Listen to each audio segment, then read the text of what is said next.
Head vaatajad, tere tulemast vaatama saadet Väljast, kus võtame kokku möödunud nädala põnevamad välisuudised. Mina olen Nele Kullerkupp. Ja mina olen Teele Kaljuvee, tere.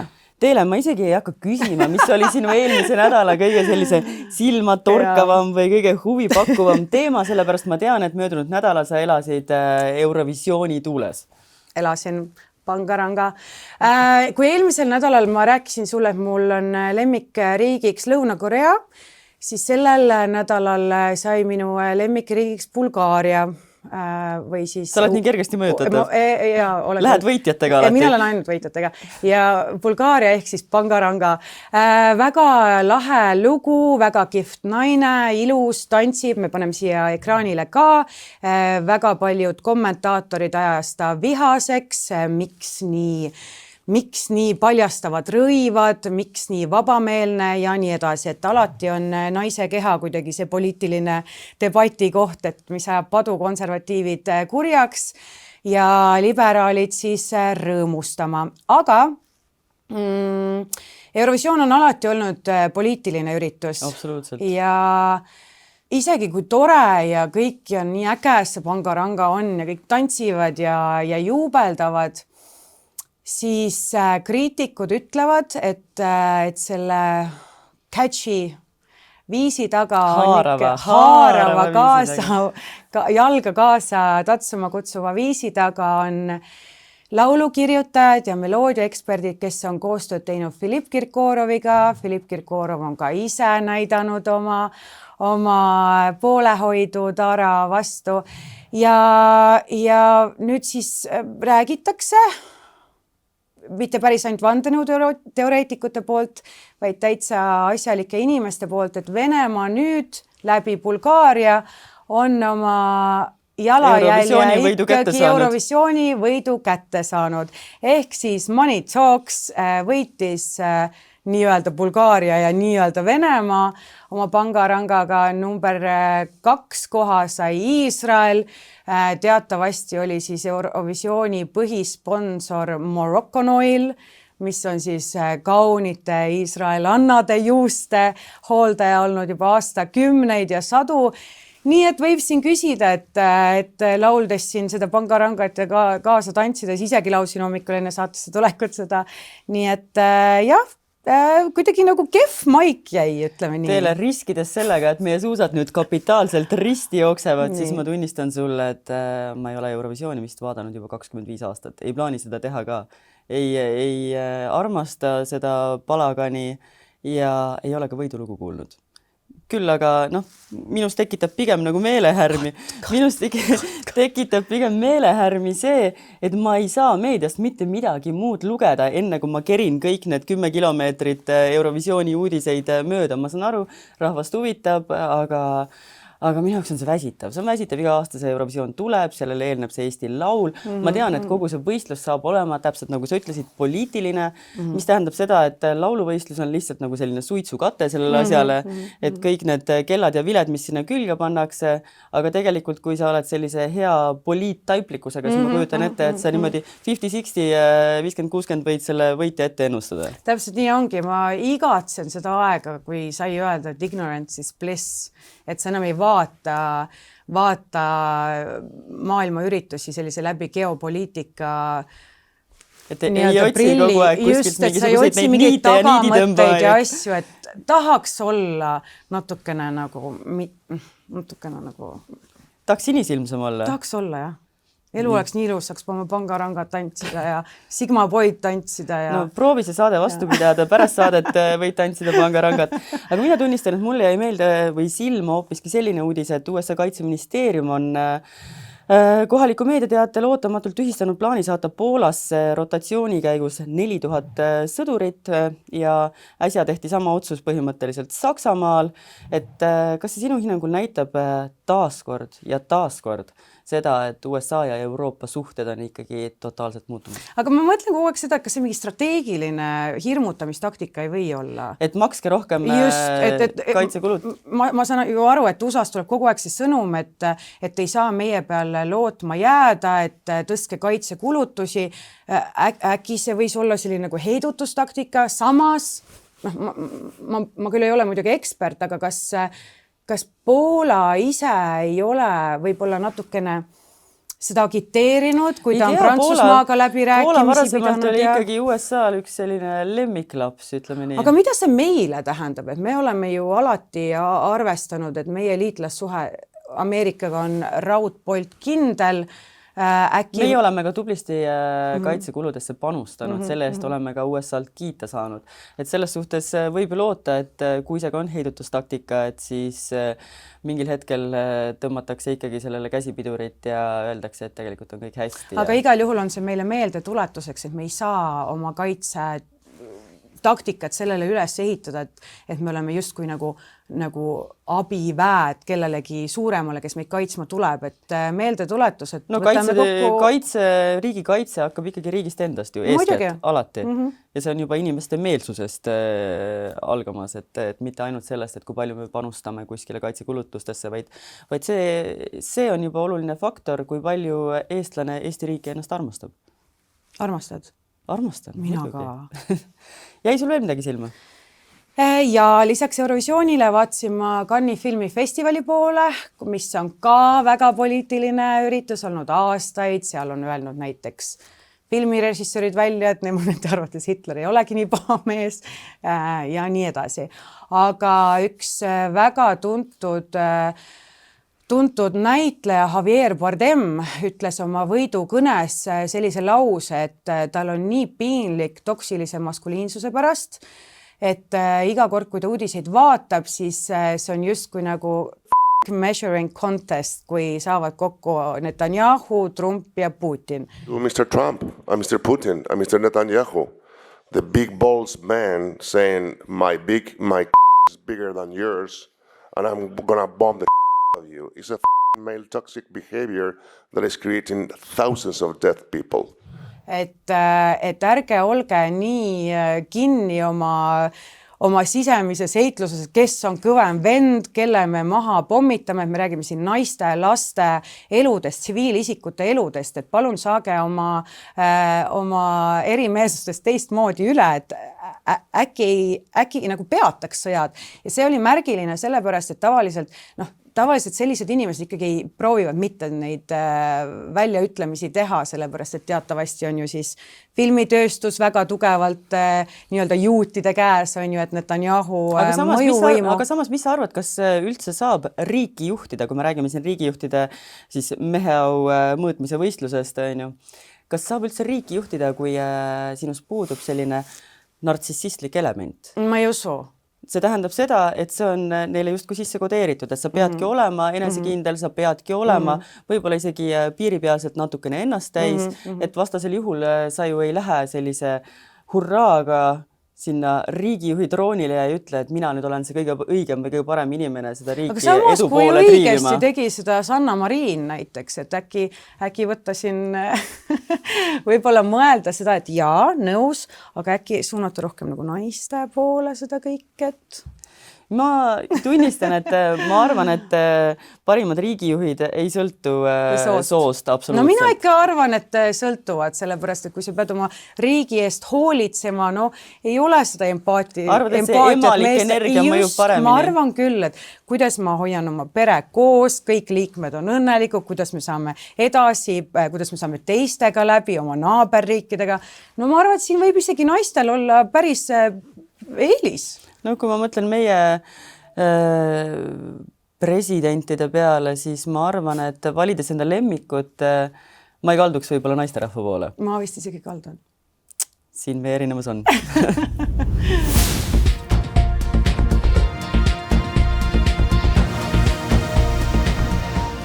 Aina enam kuuleme teateid Venemaa ja Ukraina sõjategevuse tõttu meie piirkonda sattunud droonidest.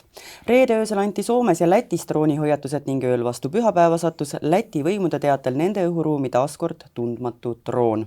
Kuidas sellistele juhtumitele reageerida ning end kaitsta, seda arutame Euroopa Parlamendi saadiku erusõjaväelase kindral Riho Terrasega. Tervist! Tere! No me oleme sellest drooni teemast teiega tegelikult juba rääkinud ka, aga kui tõsiselt peab võtma seda olukorda, kus võõrriikide droonid satuvad meie, teiste Balti riikide, Soome pinnale, et kuidas sellele reageerida? On see paratamatus? Eks riik peab ikka toimima, aga aga esiteks me peame vaatama sellele, et kas need droonid on suunatud meie vastu või nad on juhuslikult meie õhuruumi sattunud tänu siis ütleme venelaste häiretegevusele, et need on kaks eri asja.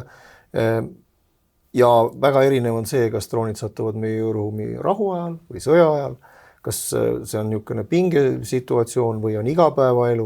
Neid asju tuleb eraldi vaadata ja kõige tähtsam on, ja nagu te näete, on väga erinevalt lahendatud erinevates riikides see, kuidas riik suhtub sellesse. Mõnes riigis kukub valitsus, teised teevad seda kõike rahulikult ja ma arvan, et antud kontekstis on meil vaja säilitada rahu, jälgida, mis toimub, arendada oma võimeid kiiremini, kui Eesti riik tänaseni on teinud selleks, et me näeksime, mis õhuruumis toimub. Ja siis võetakse vastavalt vastu otsus, kas sellised droonid alla lasta või mis nendega siis teha. Neid on võimalik ka elektrooniliselt segada, nagu näitab ka venelaste tegevus, eks ju. Aga me peame seda kuidagi niimoodi rahulikult võtma just sellel põhjusel, et tänu nendele droonidele, mis Ukrainast Venemaa suunas lendavad ja Venemaa ütleme rahahallikatele väga tõsist kahju teevad, need on need väga strateegiliselt olulised droonid ja see kõrvalnäht, mis meiega seotud on, sellega tuleb tegeleda ja ma saan aru, et Ukraina riik on ka sellest aru saanud, et meil on mure nendega ja saatnud omad inimesed appi leidma õigeid lahendusi, mida nende droonidega siis teha. Aga siiski, kas nende juhtumite sagenemine peaks meid kuidagi ärevaks tegema? Nagu te ütlesite, et me peaksime kiiresti tugevdama enda siis ütleme õhukaitsevõimet, et kuidas seda teha, kuidas seda raha suunata, kuidas need rattad siis veerema panna? Ei, aga ärevust on meil ühiskonnas niigi palju, et ja kahjuks on väga tihti ka näha seda, et nii poliitikud kui ka ajakirjandus seda ärevust pigem juurde krutivad. Tegelikult tuleb säilitada rahu, aga rahulikult tegeleda süsteemselt asjaga, usaldada oma kaitseväge, et kaitsevägi teeb õiget asja, oleneb sellest, millises valdkonnas see on. Mõnikord on see ka politsei pädevuseks. Kas te mainite, et meedia roll on seal kuidagi ärevust suurendanud, kas praegu on see olukord või on kajastus olnud objektiivne ja oht on päriselt olemas? Eestis on pigem olnud suhteliselt rahulik või nagu on võetud seda kui paratamatus. Küsimus on selles ka, milliseid vastuseid annavad kaitseväelased, kuidas asjad toimivad. Aga veel kord, et liiga aeglaselt oleme me igal juhul tegutsenud. Eks? Meil see droonide allakukkumise teema on juba 3 aastat ja me ikka räägime sellest, et me ei näe. Tegelikult tuleb seal nagu samme astuda. Aga see muidugi ei päästa valitsuse kukkumiseks, sest lätlased on palju kiiremini oma asju ajanud, aga valitsus kukkus ikkagi selles mõttes. No meil on valimised ukse taga, et valitsus praegu kukutada. Natuke kaugemal, meil on nad natuke kaugemal, lätlastel on valimised oktoobris, nii et valitsuse kukkumine vahetult enne valimisi mingit head märki ei anna. Aga veel kord, minu arust tuleb praegusesse olukorda väga rahulikult suhtuda, kiiresti tuleb parandada oma võimekusi, aga nendest liiga palju ka rääkida ei ole mõistlik, sellepärast, et kui sa nendest räägid, siis teab vaenlane ka neid ja see ei ole ka võib-olla kasulik. No möödunud nädala sündmuste hulka kuulub loomulikult ka Ukraina droonirünnak Moskva oblastile. Et kas see näitab, et Ukraina on kuidagi Venemaale aina enam varba peal astumas? Minu arust on see väga äge. Minu arust on see, et Zelenski annab välja oma käskirja, millega ta lubab Punasel väljakul paraadi pidada, on juba iseenesest suhteliselt intellektuaalselt huvitav hetk, eks ju. Ja see, et ukrainlastel see kaugele ulatuvate rünnakute võime on andnud väga palju strateegilist kasu ukrainlastele ja on muutunud olukorda ka Venemaal ikkagi väga palju muret tekitavamaks ka vene inimestele, kui sul ikkagi vaata, inimesed usuvad ju tavaliselt värviteleviisorit. Aga värviteleviisoril on raske konkureerida sellega, mis aknast paistab. Et kui sul öeldakse telekas, et vihma sajab, aga tegelikult väljas on päike, no siis sa pigem usud seda, mis aknast paistab. Sama on droonirünnakutega, et kui sulle öeldakse, et meie sõda on edukas ja midagi meil ohtu ei ole, aga sul samas kõrval mingisugune naftatehas põleb, siis sa pigem tekib ka see ebakindlus. Aga kas me võime luua siin ka mingisuguseid seoseid sellega, et Venemaa teatab, et ta on nüüd valmis Euroopaga läbi rääkima? Kaja Kallas neile jätkuvalt ei sobinud, aga siiski dialoogiks on nad valmis. Et kas see näitabki seda, et nad on kehvemasse positsiooni jäänud? need jutud on sagenenud, mina ei usu, et Venemaa tahab läbi rääkida, sellepärast, et seda peaks olema näha Ukraina rindelt, kui see soov päriselt on olemas, rünnakud on suurenenud, inimesi hukkub rohkem, Venemaa valmistub laiaulatuslikuks rünnakuks Pokrovski suunal, et nagu seda, nendest tegevustest midagi ei saa järeldada, et Venemaa on valmis. See on pigem selline Euroopale koha kätte näitamine, et me teiega siin ei räägime siin Ameerika Ühendriikidega, läheme Hiina. Eks oluline on see, mida Ameerika president Hiinas, milliseid järeleandmisi Hiinale tegi ja vastupidi, mis seal tegelikult toimus, selle analüüsid tulevad, et sealt saab ka aru, kuidas nad sellesse Ukrainaga asja suhtuvad, aga üldiselt on Ameerika Ühendriikide seisukoht väga selge.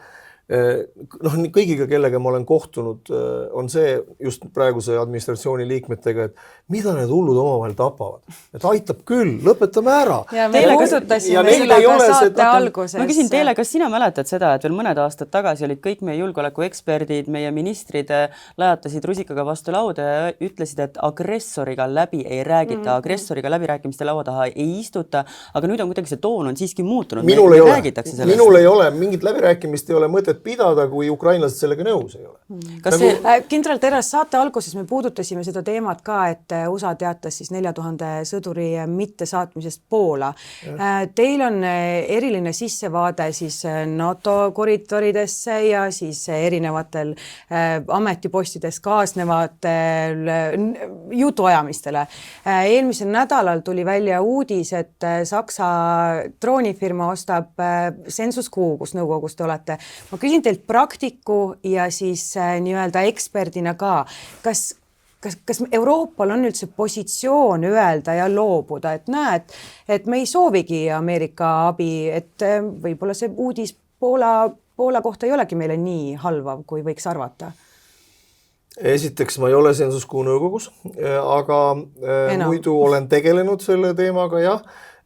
Need asjad on omavahel täiesti lahus mõistlik hoida. Üks on äritegevus. No teil on sissevaade siis nii-öelda mõlemalt. Üks on äritegevus, teine on riikidevaheline poliitika. Ameeriklasi on endiselt erakordselt vaja Euroopa riikides. Küsimus ei ole selles, kui palju neid on. Et meie jaoks Eestis see üks pataljon, mis täna ka Kevadtormil osaleb, erakordselt oluline.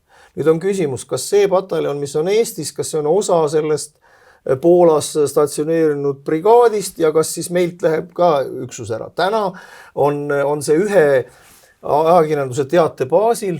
Mina loodan, et see nii ei juhtu. Aga Trump on sellest tegelikult ju pikemalt rääkinud. Ta tahab vägesid Euroopas vähendada. Kui me iga Trumpi tweedi peal tegutsema hakkame, siis me läheme kindlasti hulluks. Iga tweedi peal ei tegutse, aga nüüd, kus on näha ka neid tegusid. Ei ole ju tegusid näha. Sorry, aga ei ole tegusid näha. On näha sõnumeid, mis on erinevad. Ja ka Trump ise on öelnud, et viime Poola, ei vii Poola, võtame nendest riikidest ära, kes siin ei täida neid kohustusi ja meile siin ei lase sõdida ja viime teistesse riikidesse. Kõik on, mina ütlen, võtame rahulikult. Ameeriklastele on oma paiknemist Euroopas täpselt sama palju vaja, kui meil nende paiknemist Euroopas. Kas see on meile nagu äratuskell, et kriitikud ütlevad, et kogu meie regiooni kaitsevõimekus on üles ehitatud sellele, et me oleme kuidagi nagu abiväed, et meil ei ole lahinguteadlikkust, et meil puudub kogemus, et võib-olla see on meil jalaga hoop tagumikku, et võtke ennast kokku, meil on kõik olemas, meil on luuretarkvara, meil on droonid, meil on droonitõrjed.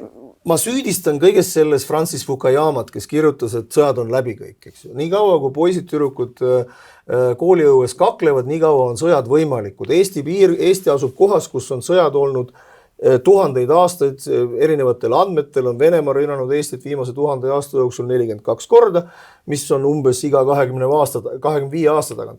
Ehk me oleme sellises piirkonnas, kus me peame alati valmis olema.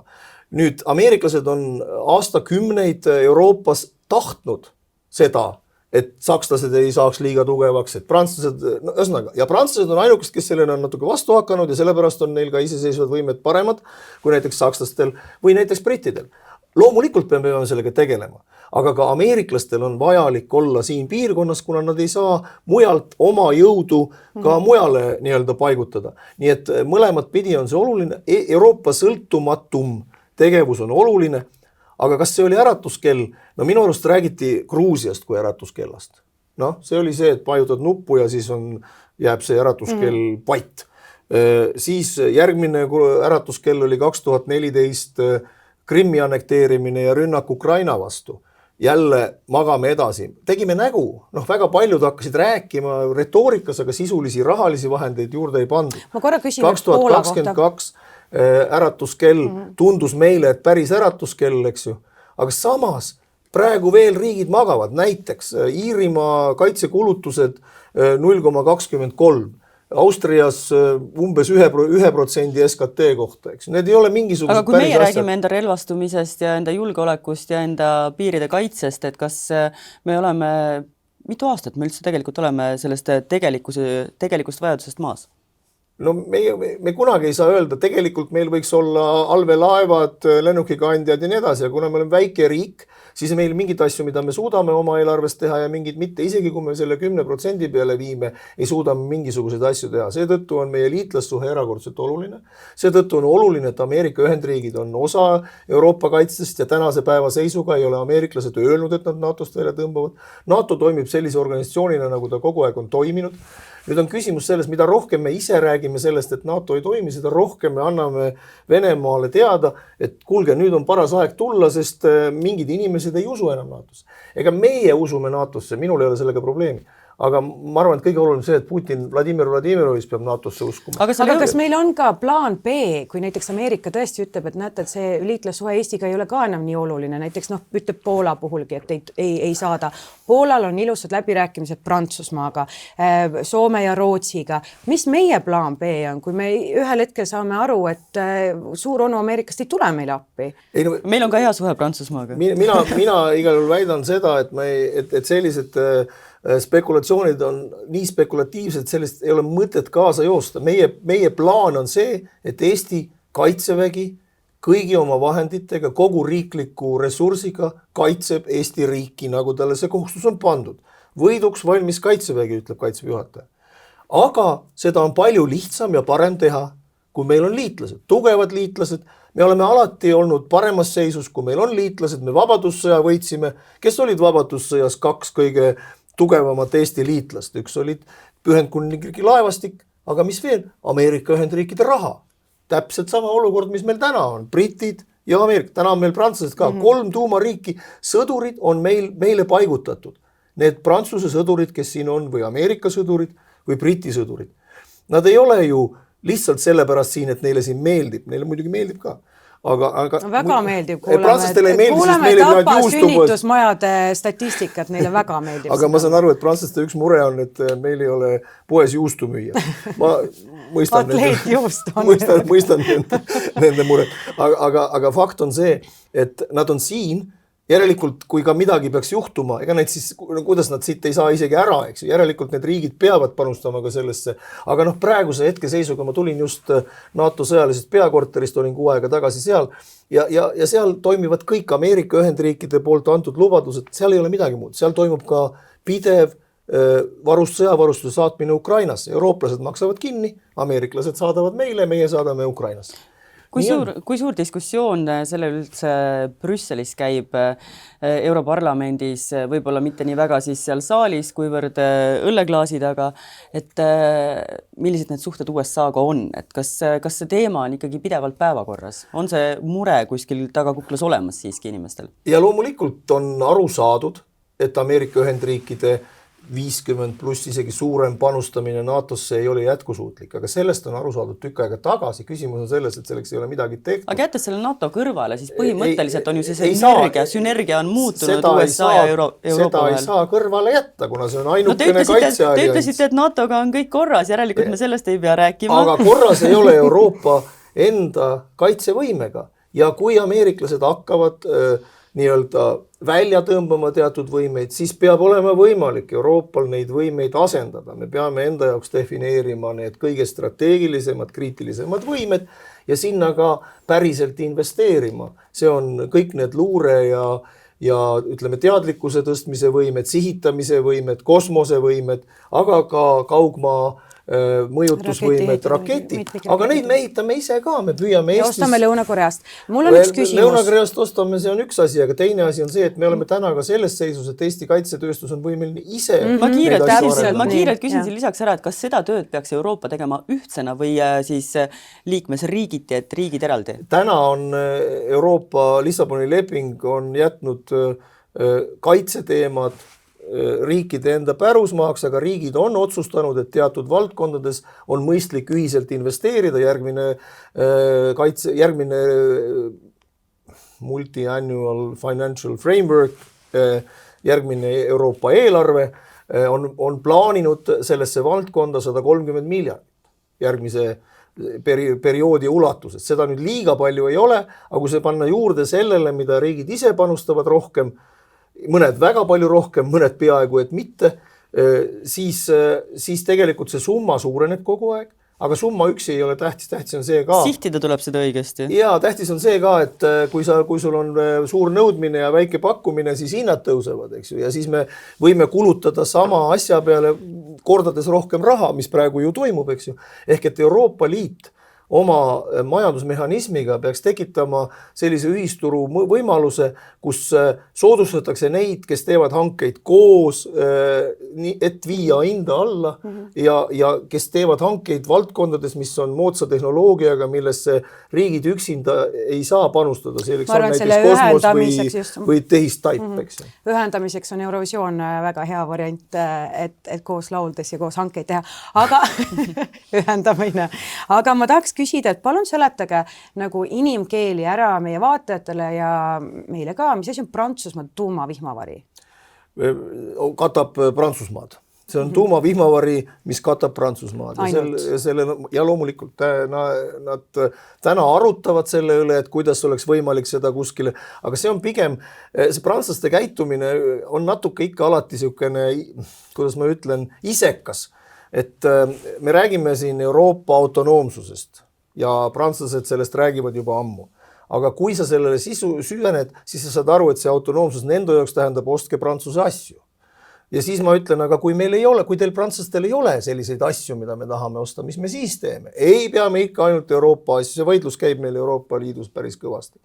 Ei, siis me peame olema võimelised ostma ka asju Lõuna-Koreast või Ameerika Ühendriikidest või Inglismaalt. Et me ei tohi ennast sellest kammitseda, aga me peame pingutama, et Euroopa enda võimekus toota meile vajalikke asju mõistliku hinnaga oleks olemas. Täna on see mure selles, et Euroopa on valmis tootma, mina võrdlen seda Mercedes Maybachiga, et me suume suurepärased luksusautosid, mis on ka näiteks Puma lahingumasin ja nii edasi. Aga nad maksavad 25 miljonit, eks. Aga seda ju teeb... Aga mida meil vaja? Meil on vaja Toyotat. Meil on vaja see, mis viib meid ühest punktist teise. Aga seda ju teeb Frankenburg väga ilusti, et affordable drones... Aga küsimus on, jah, mina arvan, et see, mis Frankenburg või teised Eesti firmad teevad, on väga hea. Kas neil on toode olemas? Mina ei tea, ma ei ole veel näinud, eks ju. Aga nad liiguvad õiges suunas ja ühel päeval see tuleb. Ja meie riik ei tohi sellele mitte vastu võidelda, vaid peaks tegema kõik selleks. Vaid peaks tegema kõik selleks, et see tootmine, mis nendes tehnoloogiates, moodsates tehnoloogiates olemas on, et see jääks Eestisse. Aga see eeldab ka seda, et riik ka näitab seda, et ta on ise huvitatud ja teeb ise lepinguid, ostab esimesi rakette endale, sest et see riigi referents on erakordselt oluline. Kui sa lähed turule, su käest küsitakse, aga kas su oma riik on ostnud? Kas su oma riik on ostnud? Ei ole. No te teate ise ilmselt, mida tähendavad hanked ja procurements ja kui raske see on, et see päris nii ei ole, et riik tule ja osta. Ei, no see on poliitiline otsus. Kas sa ostad oma... Et sa pead ostma ikkagi head hinda, on ju. Kõik teised riigid kaitsevad oma kaitsetööstust nagu näiteks prantslastega mingit juttugi ei ole, et prantslased kaitsevad oma enda kaitsetööstust ja esindavad seda maailma turgudel igal pool. Meil see intervjuu aeg hakkab kahjuks ümber saama. Nagu ta alguses ütlesite, et nendel teemadel tuleb rääkida rahulikult. Mulle tundub, et emotsioonid on siiski ägenenud. Nii et võtame lõpetuseks... Ma ütlesin, et droonide teemal tuleb rääkida rahulikult. Nii et võtame lõpetuseks ikkagi selle teema kuidagi rahuliku noodiga kokku, ütleme midagi rahvale rahustuseks, et kas need pealkirjad, see pidev sõjauudiste voog, et kuidas selles rahulikuks jääda? Eks ta keeruline on, aga tuleb usaldada, et Eesti kaitsevägi on Eesti taas iseseisvumisest peale tegelenud sellega, et Eesti riik oleks paremini kaitstud ja iga aasta oleme me paremini kaitstud. Meie poliitilised juhid, Lennart Meri, Luik, Laar, kui nimetada mõned, selles kõige esimeses pärast sõda valitud parlamendis juba seadsid väga selge sihi, Eesti peab saama NATO ja Euroopa Liidu liikmeks. Täna me oleme NATO ja Euroopa Liidu liikmed. Kui me ei oleks, siis meid oleks võimalik võrrelda Moldaaviaga. Sest Moldau täna on täpselt olukorras umbes sama suur riik Nõukogude Liidus, kui meie olime, euroopalik, kui meie olime, ja vaadake, kui ebastabiilne neil on see olukord. Nii et see, et Balti riigid täna on NATO-s, on erakordselt oluline. Et Soome ja Rootsi astusid on meie jaoks strateegiliselt tähtis. Ja sellest lähtudes, kui me kõik oma jõud kokku paneme, siis Venemaal täna ei ole meile vastu panna. Isegi kui Ameerika Ühendriikidelt kuskilt kaugelt keegi mõtleb, et äkki ei toeta, kuigi nad ei saa seda endale lubada. Enne kui teile veel midagi küsib, mis teid ärevaks teeb, siis see on päris ilus noot, millega see intervjuu lõpetada. Kindral Riho Terras, ma väga tänan teid selle intervjuu eest. Suur aitäh, kindral Terras. Suur tänu.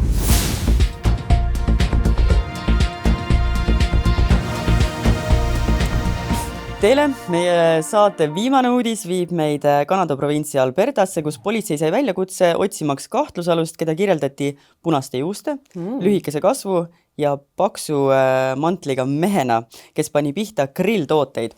Sündmuskohale jõudes leidsid politseinikud kahtlusaluse üles, tegemist oli Rebasereinuga, kes oli enda koonu vahele kahmanud siis hunniku hot-dogi vorste. Aga õnneks see lugu lõppes hästi, Rebane sai kõhu täis ja tõenäoliselt siis politseinikud kõhutäie naerda. Et ma arvan, et selle uudisega võib vist grillihooaja avanuks kuulutada küll. Väga tore, ma arvan, et kõik võiksid ikkagi natuke mingisuguse anni oma pikniku järel. Okei, võib-olla mitte nagu grillipikniku, siis seal on soolane ja spicy food on ju, aga võib-olla nagu sellised, ma ei tea, kui lähed metsa sinna RMK platsile, no jätta siis midagi metsloomale ka, tore ju. Ma arvan, et RMK-le see ei meeldi, kui sinna midagi jätta, aga üldiselt ma leian, et lihtsalt on vahva, et vahel näha seda inimlikku külge ka, et ei ole nui neljaks meie asjad ja Rebane säuhti metsa. Ja mis Rebane muidu sööb kanu ju? Rebane sööb igasuguseid huvitavaid asju. Rebane sööb kanu. Sealhulgas ka kanavaras. Just. Äkki oli kanavorst. Äkki oli see kaheraudse või mis see on see söökagi? Ühesõnaga, Rebasel hakkas grillihooaeg ja hakkas sellise tervisliku kanavorstiga. Väga tore, mul on hea meel tema üle. Sõbrad, aga minge teiega grillima ja meie kohtume teiega taas juba nädala pärast esmaspäeval ikka Õhtulehes.